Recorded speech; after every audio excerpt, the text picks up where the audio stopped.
네, 제일 워치입니다. 오늘 소개해드릴 제품은 티소 시스타 1000 크로노그래프 모델이고요. 모델명 같은 경우는 T120.417.11.041 모델입니다. 기존의 시스타 1000 모델이 그냥 크로노 모델 말고 일반 논 크로노 모델로 굉장히 핫했었는데요. 이번에 이제 크로노 모델로 출시가 됐고요. 티소에서도 아마 고민을 많이 했을 것 같아요. 이 크로노 모델을 오토로 출시를 할지 아니면 쿼츠로 출시를 할지. 일단 오토로 출시하는 순간 크로노그래프가 들어가면 100만 원이 넘어가기 때문에, 그래서 그 사이에서 좀 고민을 많이 했을 것 같은데 쿼츠로 선택을 해줬고요. 아무래도 이제 쿼츠로 선택을 해줬기 때문에 이제 병행가 기준으로 50만 원대에 맞출 수가 있었거든요. 그래서 가성비를 생각한다면 상당히 괜찮을 것 같고요. 하지만 이제 오토매틱을 넣어주지 않은 것은 조금 아쉽다라는 생각이 드네요. 하지만 티소에서도 좀 판매가 좀 많게 이루어지기 위해서 고민을 많이 했던 그런 흔적이 있는 모델입니다. 그래서 일단 케이스 직경 같은 경우는 45 사이즈라 굉장히 큰 모델이고요. 예, 그래서 큰 시계를 좋아하는 분들께만 좀 추천을 드립니다. 일단은 네, 그 라인업 같은 경우는 건판, 청판, 그리고 이제 로즈 골드의 그 블랙 러버밴드가 있고요. 그리고 블랙 케이스의 러버밴드 모델도 있고요. 그렇게 해가지고 네다섯 가지 라인업이 있다고 보시면 되고요. 이 제품 같은 경우는 이제 청판의 브레이슬릿 모델이라고 보시면 될 것 같습니다. 일단 가장 장점이 된다면 기본을 다 넣어준 거죠. 뭐 스위스 쿼츠에, 그리고 가장 많이 거론이 되는 30기압 방수를 써줘서 뭐 1000피트 방수인데, 그렇기 때문에 크로노인데도 불구하고 이 부분을 다 지금 제가 영상을 찍기 전에 살짝 풀어놨는데 지금 이 부분까지 방수를 신경 써주기 때문에 이렇게 풀러서 스탑워치를 사용을 할 수가 있습니다. 버튼을 이렇게 풀른 상태에서 버튼을 누를 수가 있고요. 그러면 이제 긴바늘 초침이 이렇게 스탑워치로 작동이 되는 걸 볼 수가 있습니다. 그리고 버튼 위에 거 누르고 다시 밑에 거 누르면 빠르게 돌아가는 걸 볼 수가 있고, 그리고 이렇게 윗부분도 사용을 하고 난 뒤에는 꽉 잠가 주셔야 됩니다.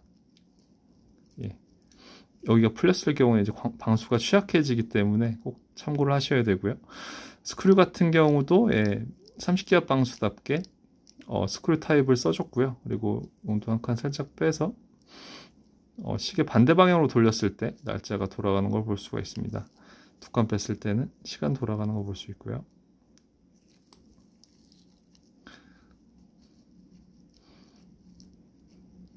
네, 그래서 디테일 같은 경우도 제가 상당히 좋게 본 이유 중에 하나는 이 측면 쪽을 보통 그 스크류의 측면 쪽 보통 광택 소재를 많이 써주는데, 이 부분도 사실 지금 보시면 화면에 잘 안 나올 것 같은데 이 버튼 부위는 광택이 있고요. 이 밑에 이제 잠가주는 스크류 부분은 무광이거든요. 그래서 실제로 시계를 봤을 때 디테일을 상당히 신경 써준 게 확연하게 티가 나고요. 아무래도 이제 스와치 그룹사 시계이기 때문에 기본기에 상당히 충실해 줬다는 것도 좀 볼 수가 있었습니다. 그래서 타 스펙을 소개를 좀 해드리자면, 아무래도 이제 그 45mm라 큰 사이즈긴 하지만 오토매틱이 아니라서 무게는 180g 정도 되고요. 그렇기 때문에 브레이슬릿 시계 중에 뭐 엄청 무겁다라는 느낌을 받진 않으실 것 같습니다. 두께 같은 경우는 12.8mm 정도 되고요. 티소에서 이런 형상을 좀 많이 써주죠. 그리고 316 스테인리스를 써줬고요. 네. 러그 사이즈 같은 경우는 22mm입니다. 네, 그리고 또 단점도 존재하죠. 아무래도 쿼츠 모델들은 그 150만 원대 이상 되는 오토 크로노 모델에 비해서는 마감이 조금 떨어지는 걸 볼 수가 있는데, 그게 저는 이제 브레이슬릿에서 나왔다고 생각이 좀 들었습니다. 위쪽 러그 쪽은 그래도 보이는 쪽은 다 잘 신경을 써줬는데, 이쪽은 좀 버튼형을 써줬으면 좋았을 텐데 그냥 이렇게 손으로 제끼는 타입이고요. 항상 리뷰할 때 이 부분을 좀 고급스럽게 만들어주면 좋겠다라고 말씀을 많이 드리는데, 이 부분도 그냥 보급형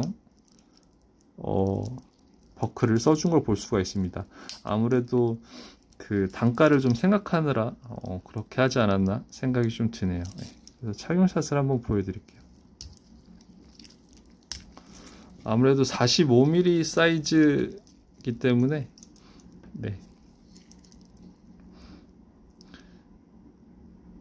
실제 화면에서 봤을 때는 그렇게 커 보이지 않았는데, 화면이 아니라 실제로 봤을 때는 그렇게 커 보이지 않았는데, 지금 화면에서 봤을 때는 완전히 손목을 감싸는 듯한 느낌이 좀 드네요. 실물보다는 조금 더 커 보인다고 참고하시면 좋을 것 같습니다. 제 손목이 17에서 17.5cm 정도 되니까요. 아무래도 18cm 이상 되는 분들께 좀 더 추천을 드리는 모델입니다.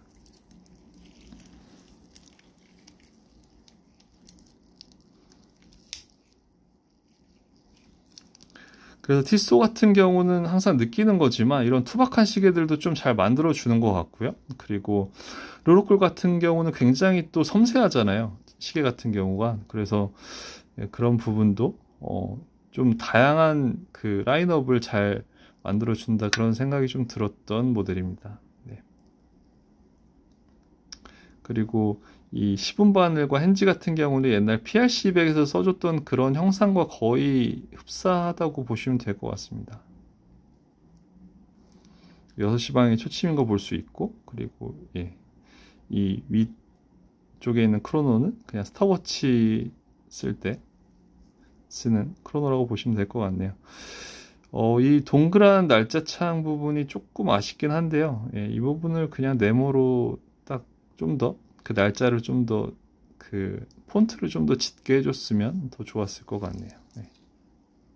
그리고 베젤 같은 경우도 조금 두꺼웠으면 시계가 그렇게 커 보이는 효과는 좀 없애면서 덜 커 보이는 느낌을 좀 주면서 조화도 좀 더 괜찮았을 것 같은데, 아무래도 이제 크로노가 들어가 있다 보니까 여기 사이즈도 이제 늘리는데 좀 한계가 있었을 것 같네요.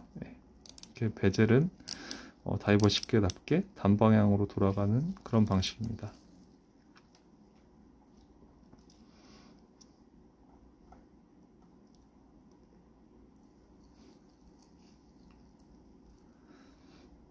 네, 이렇게 해서 오늘은 티소 시스타 1000 크로노그래프 모델 쿼츠 모델을 리뷰해 드렸고요. 다음번에 또 기회가 된다면 다른 라인업 같이 리뷰해 드리도록 하겠습니다. 감사합니다.